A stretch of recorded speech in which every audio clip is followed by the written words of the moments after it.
Hey crafters, let's turn some placemats into decorative pillows. Hello, I am Katie from thecraftyblogstucker.com, and if you're new to my channel, make sure to hit that subscribe button. Here are some of the supplies that I am using, and I do have a complete supply list with shoppable links in the description of this video, in the blog post, or through this QR code. I found these cute star-shaped placemats at Hobby Lobby.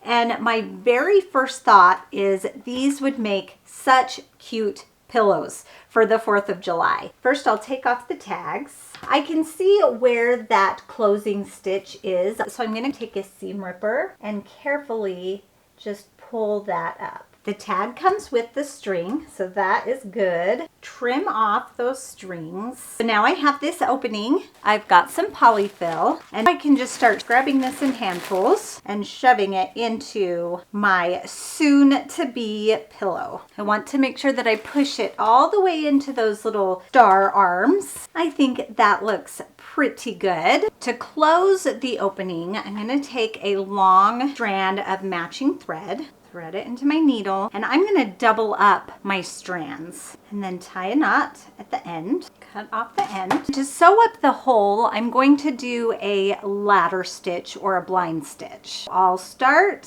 from the inside, and this is to hide my knot. Go straight across, up a little.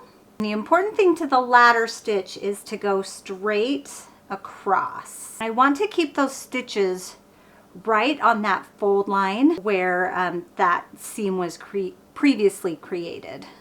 I'm just going to keep doing that ladder stitch all the way down through that opening. That is all stitched up, and you can't even see my stitch lines. I'm just going to create a small little knot. I'm just going in and out. Cut that string off. And there is our cute star-shaped pillow. Here's our red one. Aren't those so cute? And that's such an easy idea. Just take a placemat and fill it with stuffing, and you have some cute decorative pillows. If you like this tutorial, make sure to visit my website, thecraftyblogstucker.com, for more fun and free craft tutorials. Thanks everyone. Bye, and happy crafting.